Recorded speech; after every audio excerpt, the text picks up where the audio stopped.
ಉತ್ತರ ಕರ್ನಾಟಕ ನ್ಯೂಸ್, ಇದು ಕನ್ನಡದ ಉಸಿರು. ನಮಸ್ಕಾರ. ಉತ್ತರ ಕರ್ನಾಟಕ ಮುಂಜಾನೆ ನ್ಯೂಸ್ ರೌಂಡಪ್ಗೆ ಸ್ವಾಗತ. ನಾನು ಪ್ರಿಯಾಂಕಾ ಶ್ರೀಗುರು. ಬನ್ನಿ ಕ್ವಿಕ್ ಆಗಿ ನೋಡೋಣ ಇಂದಿನ ಪ್ರಮುಖ ಸುದ್ದಿಗಳನ್ನ. ಗಡಿ ಜಿಲ್ಲೆ ಬೀದರ್ನಲ್ಲಿ ಆಕಸ್ಮಿಕ ಅಗ್ನಿ ಅವಘಡ ಸಂಭವಿಸಿದೆ.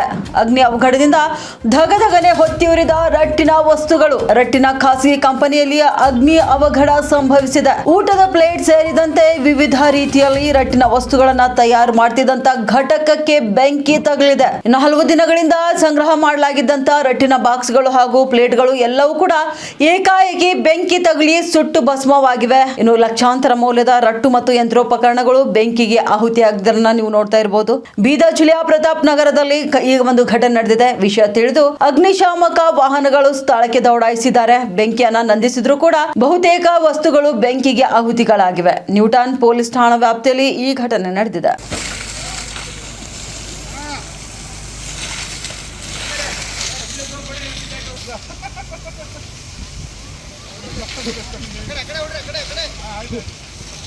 ಏನಾಗಲ್ಲ ನೀರು ಬಿಡೋಲ್ಲ.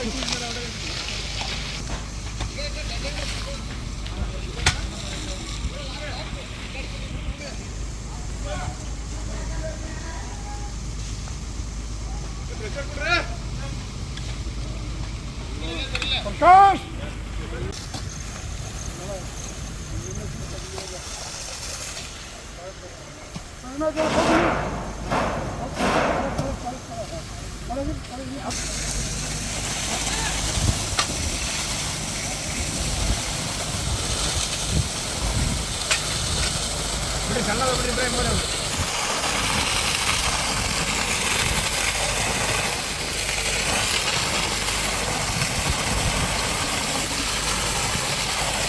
ಇಲ್ಲೆಲ್ಲಿ ಹೋಗಿ ಬರುತ್ತೆ ಅಲ್ಲಿ ಹತ್ತು ಬನ್ನಿ ಸರ್.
ಏನಾಗಲ್ಲ ನೀರು ಬಿಡೋಲ್ಲ.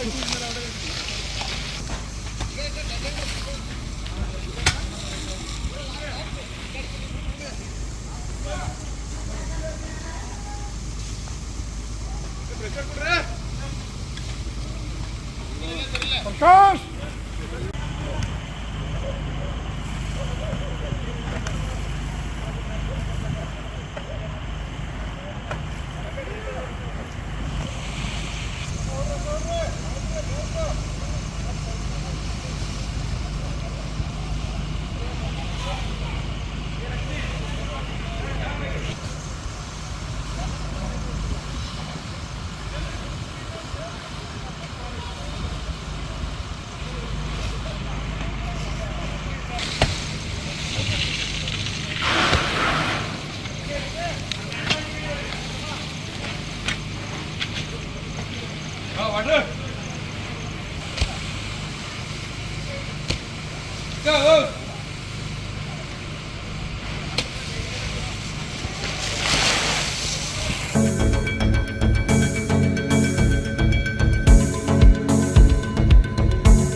ಉತ್ತರ ಕರ್ನಾಟಕ ನ್ಯೂಸ್, ಇದು ಕನ್ನಡದ ಉಸಿರು.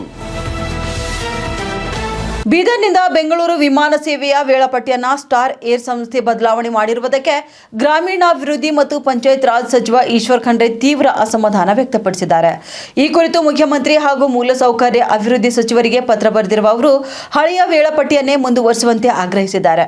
ಈ ಹಿಂದೆ ಬೆಂಗಳೂರಿನಿಂದ ಬೆಳಗ್ಗೆ 6:30ಕ್ಕೆ ಹೊರಡುತ್ತಿದ್ದಂಥ ವಿಮಾನ 7:45ಕ್ಕೆ ಬೀದರನ್ನು ತಲುಪುತ್ತಿತ್ತು. ಬಳಿಕ ಬೆಳಗ್ಗೆ 8:15ಕ್ಕೆ ಬೀದರ್ನಿಂದ ಹೊರಟು 9:30ಕ್ಕೆ ಬೆಂಗಳೂರಿಗೆ ಆಗಮಿಸುತ್ತಿತ್ತು. ಆದರೆ ನಾಳೆಯಿಂದ ಹೊಸ ವೇಳಾಪಟ್ಟಿಯಂತೆ ವಿಮಾನ ಮಧ್ಯಾಹ್ನ 12:30ಕ್ಕೆ ಬೆಂಗಳೂರಿನಿಂದ ಹೊರಟು ಮಧ್ಯಾಹ್ನ 1:45ಕ್ಕೆ ಬೀದರ್ ತಲುಪಲಿದ್ದು, ಮತ್ತೆ ಮಧ್ಯಾಹ್ನ 2:30ಕ್ಕೆ ಬೀದರ್ನಿಂದ ಹೊರಟು 3:30ಕ್ಕೆ ಬೆಂಗಳೂರಿಗೆ ತಲುಪಲಿದೆ. ಈ ಒಂದು ಬದಲಾವಣೆ ಪ್ರಯಾಣಿಕರಿಗೆ, ವ್ಯಾಪಾರಸ್ಥರಿಗೆ ಹಾಗೂ ಪ್ರವಾಸಿಗರಿಗೆ ಅನಾನುಕೂಲವಾಗಲಿದೆ ಎಂದು ಖಂಡ್ರೆ ಅವರು ತಿಳಿಸಿದ್ದಾರೆ.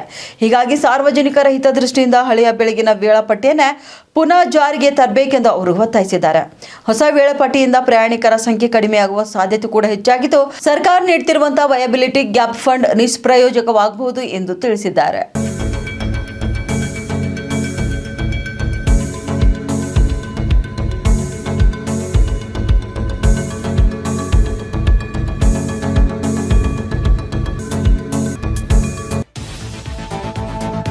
ಉತ್ತರ ಕರ್ನಾಟಕ ನ್ಯೂಸ್, ಇದು ಕನ್ನಡದ ಉಸಿರು.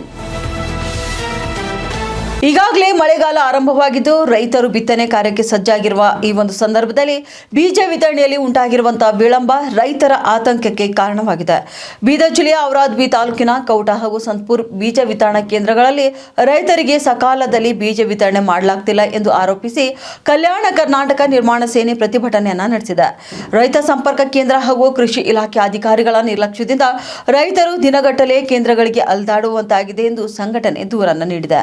ಈ ಸಂಬಂಧಪಟ್ಟಂತೆ ಕೃಷಿ ಇಲಾಖೆಯ ಜಂಟಿ ನಿರ್ದೇಶಕರಿಗೆ ದೂರನ್ನ ಸಲ್ಲಿಸಿರುವ ಪ್ರತಿಭಟನಾಕಾರರು ಜೂನ್ 10ರೊಳಗೆ 2 ಕೇಂದ್ರಗಳಲ್ಲಿ ರೈತರಿಗೆ ಅಗತ್ಯ ಬೀಜಗಳ ವಿತರಣೆಯನ್ನ ಖಚಿತಪಡಿಸಬೇಕು ಎಂದು ಒತ್ತಾಯಿಸಿದ್ದಾರೆ. ಜೊತೆಗೆ ಬೀಜ ವಿತರಣೆಯಲ್ಲಿ ವಿಫಲರಾದ ಅಧಿಕಾರಿಗಳ ವಿರುದ್ಧ ಕೂಡಲೇ ಕ್ರಮ ಕೈಗೊಂಡು ಅವರನ್ನು ತಕ್ಷಣ ವರ್ಗಾವಣೆ ಮಾಡಬೇಕು ಎಂದು ಆಗ್ರಹಿಸಿದ್ದಾರೆ. ಇನ್ನು ಬೇಡಿಕೆಗಳನ್ನು ಈಡೇರಿಸದಿದ್ದಲ್ಲಿ ಕಲ್ಯಾಣ ಕರ್ನಾಟಕ ನಿರ್ಮಾಣ ಸೇನೆ ನೇತೃತ್ವದಲ್ಲಿ ಉಗ್ರ ಹೋರಾಟ ಹಮ್ಮಿಕೊಳ್ಳುವುದಾಗಿ ಸಂಘಟನೆಯ ಮುಖಂಡರು ಎಚ್ಚರಿಕೆಯನ್ನ ನೀಡಿದ್ದಾರೆ.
ಬೋರ್ಗೆ ಕಾಶಂಪುರ್ ಕೊಡ್ತಾ ಇದ್ದಾರೆ. 2 ದಿವಸ ಆಗ್ತದೆ.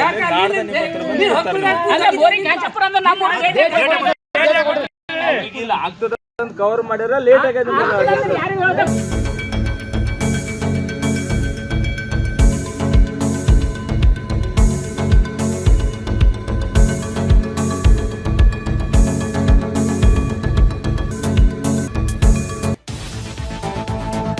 ಉತ್ತರ ಕರ್ನಾಟಕ ನ್ಯೂಸ್, ಇದು ಕನ್ನಡದ ಉಸಿರು. ಇಂದು ಹುಮ್ನಾಬಾದ್ ಮತಕ್ಷೇತ್ರದ ರಾಜೋಳ ಗ್ರಾಮದಲ್ಲಿ ಇರುವ ಆದರ್ಶ ವಿದ್ಯಾಲಯ ಶಾಲೆ ಹಾಗೂ ಪದವಿ ಪೂರ್ವ ಕಾಲೇಜಿಗೆ ಶಾಸಕರಾದ ಡಾಕ್ಟರ್ ಸಿದ್ದು ಪಾಟೀಲ್ ಅವರು ಭೇಟಿ ನೀಡಿ ಪರಿಶೀಲನೆಯನ್ನ ನಡೆಸಿದ್ದಾರೆ. ತರಗತಿ ಕೊಠಡಿಗಳು, ಲ್ಯಾಬ್, ಗ್ರಂಥಾಲಯ ಮತ್ತು ಇತರೆ ಮೂಲಸೌಕರ್ಯಗಳನ್ನು ಪರಿಶೀಲಿಸಿ ಶಿಕ್ಷಕರು ಹಾಗೂ ಸಿಬ್ಬಂದಿಗಳಿಂದ ಮಾಹಿತಿಯನ್ನು ಪಡೆದರು. ವಿದ್ಯಾರ್ಥಿಗಳೊಂದಿಗೆ ಸಂವಾದ ನಡೆಸಿದ ಸಂದರ್ಭದಲ್ಲಿ ಅವರ ಅಭಿಪ್ರಾಯ, ಸಮಸ್ಯೆಗಳು ಹಾಗೂ ಅಗತ್ಯವಿರುವ ಸೌಲಭ್ಯಗಳ ಬಗ್ಗೆ ಆಲಿಸಿ ಕೆಲವೊಂದು ಸಮಸ್ಯೆಗಳನ್ನು ತಕ್ಷಣ ಪರಿಹರಿಸಲು ಸೂಕ್ತ ನಿರ್ದೇಶನ ನೀಡಿದ್ದಾರೆ. ಇದರೊಂದಿಗೆ ವಿದ್ಯಾರ್ಥಿಗಳ ಬಗ್ಗೆ ಹೆಚ್ಚಿನ ನಿಗಾ ವಹಿಸಿ ವಿದ್ಯಾರ್ಥಿಗಳ ಕಲಿಕಾ ಬೋಧನೆಗೆ ಬೇಕಾದ ಅಗತ್ಯ ಕ್ರಮಗಳನ್ನು ತೆಗೆದುಕೊಳ್ಳುವಂತೆ ಜಿಲ್ಲಾ ಪದವಿ ಪೂರ್ವ ಶಿಕ್ಷಣ ಇಲಾಖೆಯ ಹಾಗೂ ಕ್ಷೇತ್ರ ಶಿಕ್ಷಣಾಧಿಕಾರಿಗಳನ್ನು ತಿಳಿಸಿದ್ದಾರೆ.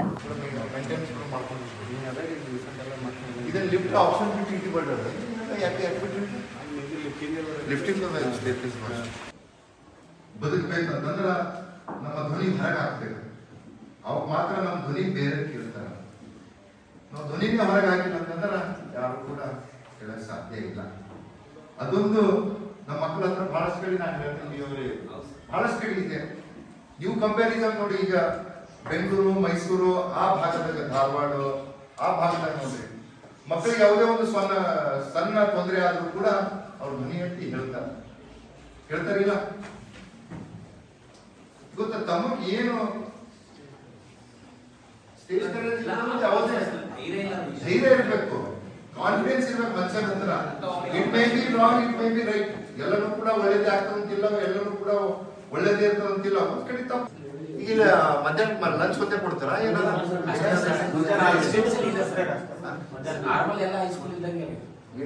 ಮಧ್ಯಾಹ್ನ ಊಟಕ್ಕೆ ಏನ್ ಮಾಡ್ತೀವಿ?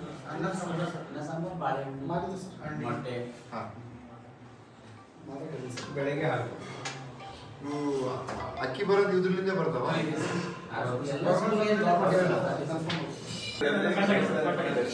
ಬಾಕಿದ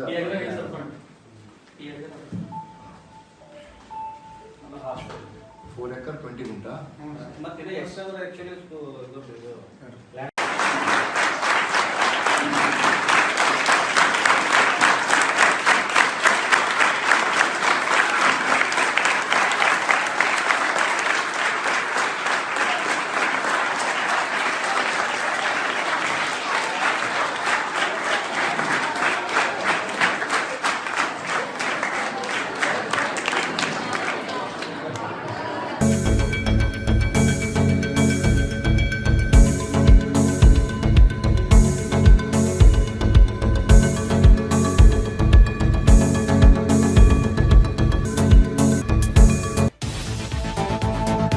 ಉತ್ತರ ಕರ್ನಾಟಕ ನ್ಯೂಸ್, ಇದು ಕನ್ನಡದ ಉಸಿರು. ಬೀದರ್ ತಾಲೂಕಿನ ಚವಳಿ ಗ್ರಾಮದ ಸರ್ಕಾರಿ ಪ್ರಾಥಮಿಕ ಶಾಲೆ ಎದುರು ಇರುವಂತಹ ಶ್ರೀ ದತ್ತಗಿರಿ ಮಹಾರಾಜ ಆಶ್ರಮದಲ್ಲಿ ಲೋಕ ಕಲ್ಯಾಣಕ್ಕಾಗಿ ಇಂದಿನಿಂದ ಜೂನ್ 18ರವರೆಗೆ ಅಂದರೆ 10 ದಿನಗಳ ಕಾಲ ಬರ್ದಿಪುರ ಶ್ರೀ ದತ್ತಗಿರಿ ಮಹಾರಾಜ ಆಶ್ರಮದ ಮಹಾಮಂಡಲೇಶ್ವರ ಮಹಾನ್ ಡಾಕ್ಟರ್ ಸಿದ್ದೇಶ್ವರಾನಂದಗಿರಿ ಮಹಾರಾಜ್ ಅವರು ಮೌನ ಅನುಷ್ಠಾನ ಕೈಗೊಳ್ಳಲಿದ್ದಾರೆ. ಈ ನಿಮಿತ್ತ ಇಂದು ಮಹಾಮಂಡಲೇಶ್ವರ ಡಾಕ್ಟರ್ ಸಿದ್ದೇಶ್ವರಾನಂದಗಿರಿ ಮಹಾರಾಜರು ಸಮಾಜದ ಸ್ವಾಸ್ಥ್ಯ ಹಾಗೂ ಲೋಕದ ಒಳಿತಿಗಾಗಿ ಸತತ 10 ದಿನಗಳ ಕಾಲ ಕಠಿಣ ಮೌನ ವೃತ ಹಾಗೂ ವಿಶೇಷ ಸಾಂಸ್ಕೃತಿಕ ಆಧ್ಯಾತ್ಮಿಕ ಪೂಜಾ ವಿಧಾನಗಳನ್ನು ನೆರವೇರಿಸಲಾಯಿತು. ಮೌನ ಅನುಷ್ಠಾನದ ಹಿನ್ನೆಲೆ 10 ದಿನಗಳ ಕಾಲ ಪ್ರತಿನಿತ್ಯ ಮಧ್ಯಾಹ್ನ ಮತ್ತು ರಾತ್ರಿ ಪ್ರಸಾದ ವ್ಯವಸ್ಥೆ ಕೂಡ ಇರಲಿದೆ. ಇನ್ನು ರಾತ್ರಿ ಇಡೀ ಭಜನೆ ಕೀರ್ತನೆ ಕೂಡ ನಡೆಯಲಿದೆ ಎಂದು ತಿಳಿದು ಬಂದಿದೆ. ಅಧಿಕ ಮಾಸದ ಪುಣ್ಯಕಾಲದಲ್ಲಿ ನಡೆಯುತ್ತಿರುವಂತಹ ಈ ಪವಿತ್ರ ಮೌನ ಅನುಷ್ಠಾನದ ಹಿನ್ನೆಲೆಯಲ್ಲಿ ಆಶ್ರಮದಲ್ಲಿ ಅಗತ್ಯ ಸಿದ್ಧತೆ ಮಾಡಿಕೊಳ್ಳಲಾಗುತ್ತಿದ್ದು, ಸುತ್ತಲಿನ ಗ್ರಾಮಗಳ ಭಕ್ತರು ಹಾಗೂ ಸಾರ್ವಜನಿಕರು ಶ್ರೀಗಳ ದರ್ಶನ ಹಾಗೂ ಆಶೀರ್ವಾದ ಪಡೆದುಕೊಳ್ಳಬಹುದಾಗಿದೆ.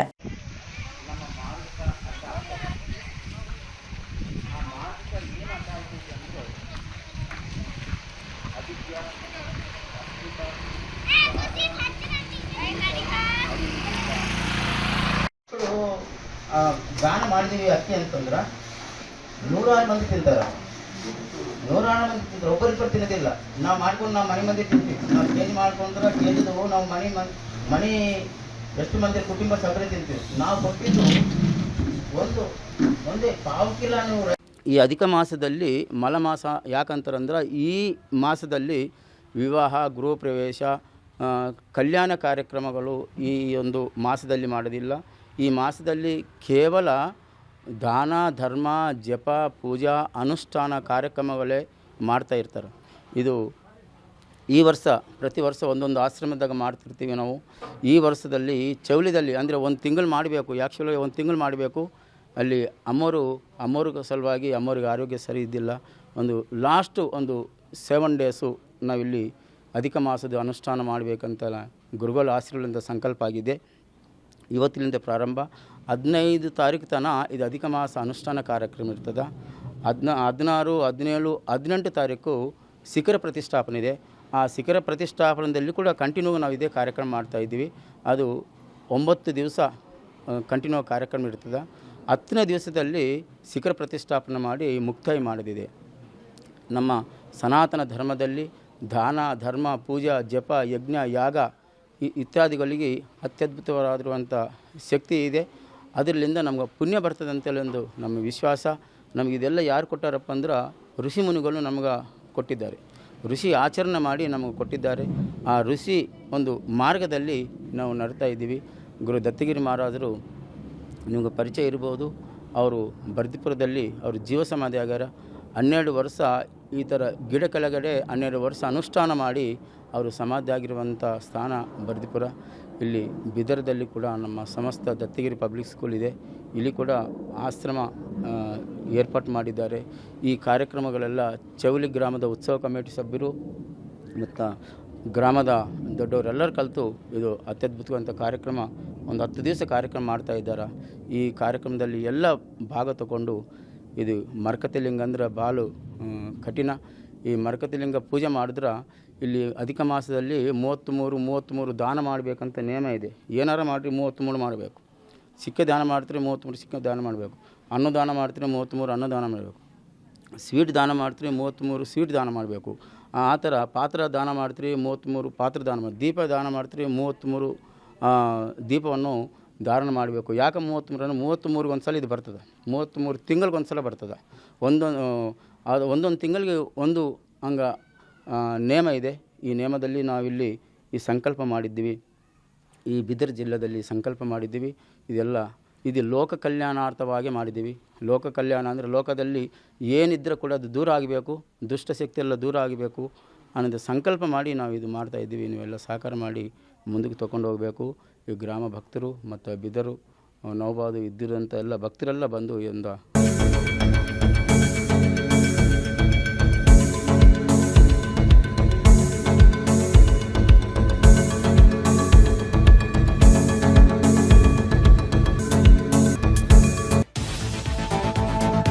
ಉತ್ತರ ಕರ್ನಾಟಕ ನ್ಯೂಸ್, ಇದು ಕನ್ನಡದ ಉಸಿರು. ಭಾರತದ ರಾಜಕೀಯ ಇತಿಹಾಸದಲ್ಲಿ ಇಂದು ಅಂದರೆ ಜೂನ್ 10, 2026 ಸುವರ್ಣಾಕ್ಷರಗಳಲ್ಲಿ ಬರೆದಿಡುವಂತಹ ದಿನವಾಗಿದೆ. ಏಕೆಂದರೆ ಪ್ರಧಾನಿ ನರೇಂದ್ರ ಮೋದಿ ಅವರು ಭಾರತದ ಮೊದಲ ಪ್ರಧಾನಿ ಪಂಡಿತ್ ಜವಾಹರಲಾಲ್ ನೆಹರು ಅವರ ದಶಕಗಳ ಹಿಂದಿನ ದಾಖಲೆಯನ್ನು ಅಧಿಕೃತವಾಗಿ ಹಿಂದಿಕ್ಕುವ ಮೂಲಕ ಸ್ವತಂತ್ರ ಭಾರತದಲ್ಲಿ ಸತತವಾಗಿ ಅತಿ ದೀರ್ಘಾವಧಿಗೆ ಪ್ರಜಾಸತ್ತಾತ್ಮಕವಾಗಿ ಚುನಾಯಿತರಾದ ಪರಮೋಚ್ಚ ಪ್ರಧಾನಿ ಎಂಬ ಅಭೂತಪೂರ್ವ ಇತಿಹಾಸ ಬರೆದಿದ್ದಾರೆ. ಬುಧವಾರವಾದ ಇಂದಿನ ದಿನಕ್ಕೆ ಪ್ರಧಾನಿ ಮೋದಿ ಅವರು ಪ್ರಧಾನಿಯಾಗಿ ಸತತ 4399 ದಿನಗಳ ಸುಸ್ಥಿರ ಆಡಳಿತವನ್ನು ಪೂರ್ಣಗೊಳಿಸಿತು. ಜಾಗತಿಕ ರಂಗದಲ್ಲಿ ಭಾರತೀಯ ಪ್ರಜಾಪ್ರಭುತ್ವದ ಶಕ್ತಿಯನ್ನು ಮತ್ತೊಮ್ಮೆ ಸಾಬೀತುಪಡಿಸಿದೆ. 1952ರಲ್ಲಿ ಮೊದಲ ಬಾರಿಗೆ ಪ್ರಧಾನಿಯಾಗಿ ಆಯ್ಕೆಯಾದ ಜವಾಹರಲಾಲ್ ನೆಹರು ಅವರು ಆ ವರ್ಷ ಮೇ 13ರಂದು ಪ್ರಮಾಣ ವಚನ ಸ್ವೀಕರಿಸಿದರು ಮತ್ತು ಮೇ 27, 1964ರವರೆಗೆ ಆ ಹುದ್ದೆಯಲ್ಲಿ 4398 ದಿನಗಳ ಕಾಲ ನಿರಂತರ ಅಧಿಕಾರಾವಧಿಯನ್ನು ಪೂರೈಸಿದರು. 1947ರಿಂದ 1952ರವರೆಗಿನ ಅವರ ಹಿಂದಿನ ಅವಧಿಯು ಮಧ್ಯಂತರ ಸರ್ಕಾರದ ಮುಖ್ಯಸ್ಥರಾಗಿದ್ದರು. ಆಗ ಸಾರ್ವತ್ರಿಕ ಚುನಾವಣೆಗಳು ಕೂಡ ಇನ್ನೂ ನಡೆದಿರಲಿಲ್ಲ ಎಂದು ತಿಳಿದು ಬಂದಿದೆ.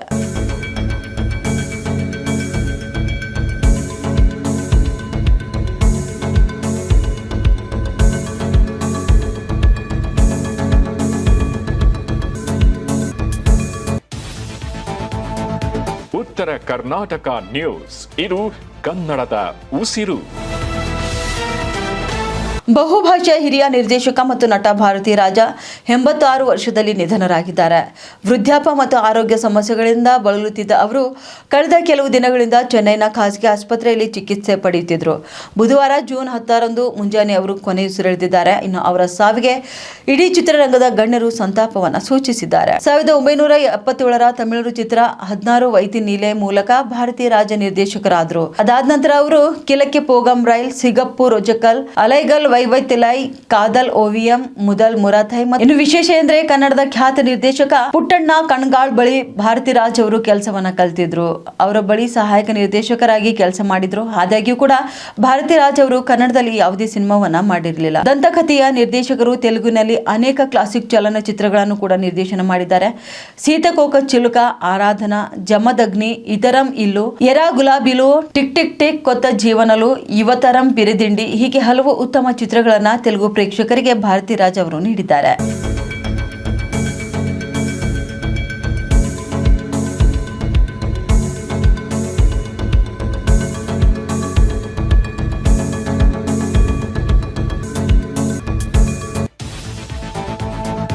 ಉತ್ತರ ಕರ್ನಾಟಕ ನ್ಯೂಸ್, ಇದು ಕನ್ನಡದ ಉಸಿರು. ಈಗಾಗಲೇ ರಾಜ್ಯದಲ್ಲಿ ಮುಂಗಾರು ಚುರುಕುಗೊಂಡಿದ್ದು ಮುಂದಿನ ಕೆಲವು ದಿನಗಳ ಕಾಲ ವಿವಿಧ ಜಿಲ್ಲೆಗಳಲ್ಲಿ ಭಾರೀ ಮಳೆಯಾಗುವ ಸಾಧ್ಯತೆ ಹೆಚ್ಚಾಗಿದೆ ಎಂದು ಹವಾಮಾನ ಇಲಾಖೆ ಮುನ್ಸೂಚನೆ ನೀಡಿದೆ. ಪ್ರಮುಖವಾಗಿ ಕರಾವಳಿ ಮತ್ತು ಮಲೆನಾಡು ಭಾಗಗಳಲ್ಲಿ ವರುಣನ ಅಬ್ಬರ ಜೋರಾಗಿರಲಿದ್ದು ಮುನ್ನೆಚ್ಚರಿಕೆ ಕ್ರಮವಾಗಿ ಹಲವು ಜಿಲ್ಲೆಗಳಿಗೆ ಅಲರ್ಟ್ ಘೋಷಣೆ ಮಾಡಲಾಗಿದೆ. ದಕ್ಷಿಣ ಕನ್ನಡ ಮತ್ತು ಉಡುಪಿ ಜಿಲ್ಲೆಗಳಲ್ಲಿ ಗಂಟೆಗೆ 30ರಿಂದ 40 ಕಿಲೋಮೀಟರ್ ವೇಗದ ಬಲವಾದ ಗಾಳಿಯೊಂದಿಗೆ ಅತಿ ಭಾರೀ ಮಳೆಯಾಗುವಂತಹ ಮುನ್ಸೂಚನೆ ಇರುವುದರಿಂದ ಈ ಭಾಗಕ್ಕೆ ಆರೆಂಜ್ ಅಲರ್ಟ್ ಘೋಷಣೆ ಮಾಡಲಾಗಿದೆ. ಇನ್ನು ಉತ್ತರ ಕನ್ನಡ ಜಿಲ್ಲೆಯ ಬಹುತೇಕ ಭಾಗಗಳಲ್ಲಿ ತೀವ್ರ ಗಾಳಿ ಸಹಿತ ಭಾರೀ ಮಳೆಯಾಗುವ ಸಾಧ್ಯತೆ ಇದ್ದು ಈ ಜಿಲ್ಲೆಗೆ ಯೆಲ್ಲೋ ಅಲರ್ಟ್ ನೀಡಲಾಗಿದೆ. ಮಲೆನಾಡು ಹಾಗೂ ದಕ್ಷಿಣ ಒಳನಾಡಿನ ಚಾಮರಾಜನಗರ, ಕೊಡಗು, ಚಿಕ್ಕಮಗಳೂರು, ಕೋಲಾರ, ಚಿಕ್ಕಬಳ್ಳಾಪುರ ಮತ್ತು ತುಮಕೂರು ಜಿಲ್ಲೆಗಳ ಕೆಲವು ಪ್ರದೇಶಗಳಲ್ಲಿ ಬಲವಾದಂತಹ ಗಾಳಿ ಸಹಿತ ಭಾರೀ ಮಳೆಯಾಗುವ ನಿರೀಕ್ಷೆ ಹೆಚ್ಚಾಗಿದೆ. ಈ ಹಿನ್ನೆಲೆಯಲ್ಲಿ ಈ ಜಿಲ್ಲೆಗಳಿಗೂ ಕೂಡ ಹವಾಮಾನ ಇಲಾಖೆ ಯೆಲ್ಲೋ ಅಲರ್ಟ್ ಪ್ರಕಟಿಸಿದ್ದು ಉಳಿದಂತೆ ಉತ್ತರ ನಾಡಿನ ಬೆಳಗಾವಿ, ಗದಗ ಹಾಗೂ ಹಾವೇರಿ ಜಿಲ್ಲೆಗಳಿಗೂ ಕೂಡ ಯೆಲ್ಲೋ ಅಲರ್ಟ್ ಅನ್ವಯಿಸಲಿದೆ. ರಾಜಧಾನಿ ಬೆಂಗಳೂರು ನಗರ, ಬೆಂಗಳೂರು ಗ್ರಾಮಾಂತರ, ಮೈಸೂರು, ಮಂಡ್ಯ, ಹಾಸನ, ಶಿವಮೊಗ್ಗ, ರಾಮನಗರ, ಚಿತ್ರದುರ್ಗ, ದಾವಣಗೆರೆ, ಬಳ್ಳಾರಿ ಹಾಗೂ ವಿಜಯನಗರ ಜಿಲ್ಲೆಗಳ ಒಂದೆರಡು ಕಡೆಗಳಲ್ಲಿ ಸಾಧಾರಣ ಅಥವಾ ಹಗುರವಾದ ಮಳೆಯಾಗುವ ಸಾಧ್ಯತೆ ಕಂಡುಬಂದಿದೆ. ಇನ್ನು ಕರಾವಳಿ ತೀರದಲ್ಲಿ ಗಾಳಿಯ ವೇಗ ಹೆಚ್ಚಾಗಿರುವುದರಿಂದ ಮೀನುಗಾರರು ಸಮುದ್ರಕ್ಕೆ ಇಳಿಯುವಾಗ ಎಚ್ಚರಿಕೆ ವಹಿಸುವಂತೆ ಸೂಚನೆ ನೀಡಲಾಗಿದೆ. ತಗ್ಗು ಪ್ರದೇಶಗಳ ನಿವಾಸಿಗಳು ಹಾಗೂ ಸಾರ್ವಜನಿಕರು ಹವಾಮಾನ ಇಲಾಖೆಯ ಮುನ್ನೆಚ್ಚರಿಕೆಗಳನ್ನು ಪಾಲಿಸಲು ಕೋರಲಾಗಿದೆ.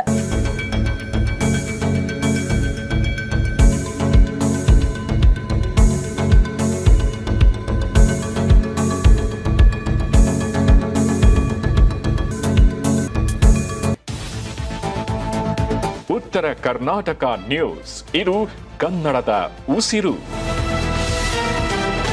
ಭಾರತದ ಜಾಗತಿಕ ಪ್ರಭಾವ ಹಾಗೂ ಕಾರ್ಯತಂತ್ರದ ಪಾಲುದಾರಿಕೆಯನ್ನು ಮತ್ತಷ್ಟು ಬಲಪಡಿಸುವ ನಿಟ್ಟಿನಲ್ಲಿ ಪ್ರಧಾನಿ ನರೇಂದ್ರ ಮೋದಿ ಅವರು ಜೂನ್ 13ರಿಂದ 18ರವರೆಗೆ ಯುರೋಪ್ನ ಪ್ರಮುಖ ರಾಷ್ಟ್ರಗಳಾದ ಫ್ರಾನ್ಸ್ ಮತ್ತು ಸ್ಲೋವಾಕಿಯಾಗೆ ಪ್ರವಾಸವನ್ನ ಕೈಗೊಂಡಿದ್ದಾರೆ. ವಿದೇಶಾಂಗ ಸಚಿವಾಲಯ ಬಿಡುಗಡೆ ಮಾಡಿರುವ ಮಾಹಿತಿಯ ಪ್ರಕಾರ ಈ 6 ದಿನಗಳ ಸುದೀರ್ಘ ಪ್ರವಾಸದಲ್ಲಿ ಪ್ರಧಾನಿಯವರು ಉಭಯ ರಾಷ್ಟ್ರಗಳೊಂದಿಗಿನ ದ್ವಿಪಕ್ಷೀಯ ಬಾಂಧವ್ಯ ವೃದ್ಧಿ, G7 ಶೃಂಗಸಭೆಯಲ್ಲಿ ಭಾಗಿ ಹಾಗೂ ಅತ್ಯಾಧುನಿಕ ತಂತ್ರಜ್ಞಾನ ವಲಯದಲ್ಲಿ ಭಾರತದ ಹೆಜ್ಜೆಯನ್ನು ಗಟ್ಟಿಗೊಳಿಸುವ ಮಹತ್ತರ ಕಾರ್ಯಸೂಚಿಗಳನ್ನು ಹೊಂದಿದ್ದಾರೆ. ಅಮೆರಿಕ ಅಧ್ಯಕ್ಷ ಡೊನಾಲ್ಡ್ ಟ್ರಂಪ್ ಜೊತೆಯೂ ಕೂಡ ಮಾತುಕತೆ ನಡೆಸಲಿದ್ದಾರೆ ಎನ್ನುವ ಮಾಹಿತಿ ಇದೀಗ ಲಭ್ಯವಾಗ್ತಿದೆ. ಫ್ರಾನ್ಸ್ನ ನೈಸ್ ಭೇಟಿ ಮತ್ತು ಇಂಡಿಯಾ ಇನೋವೇಟ್ಸ್ ಉದ್ಘಾಟನೆ ಜೂನ್ 13ರಿಂದ 14 ಪ್ರವಾಸದ ಮೊದಲ ಹಂತದಲ್ಲಿ ಪ್ರಧಾನಿ ಮೋದಿ ಅವರು ಫ್ರಾನ್ಸ್ನ ನೈಸ್ ನಗರಕ್ಕೆ ಆಗಮಿಸಲಿದ್ದಾರೆ. ಇಲ್ಲಿ ಅವರು ಫ್ರೆಂಚ್ ಅಧ್ಯಕ್ಷ ಇಮ್ಯಾನ್ಯುಯಲ್ ಮ್ಯಾಕ್ರಾನ್ ಅವರೊಂದಿಗೆ ಉನ್ನತ ಮಟ್ಟದ ದ್ವಿಪಕ್ಷೀಯ ಮಾತುಕತೆ ಕೂಡ ನಡೆಸಲಿದ್ದಾರೆ ಎಂದು ತಿಳಿದುಬಂದಿದೆ. ಇವಾಗಿದ್ದು ಇಂದಿನ ಮುಂಜಾನೆ ನ್ಯೂಸ್ ರೌಂಡಪ್ನ ಪ್ರಮುಖ ಸುದ್ದಿಗಳು. ಮತ್ತೆ ಭೇಟಿಯಾಗೋಣ ಮಧ್ಯಾಹ್ನ ನ್ಯೂಸ್ ರೌಂಡಪ್ನಲ್ಲಿ. ನಮಸ್ಕಾರಗಳು.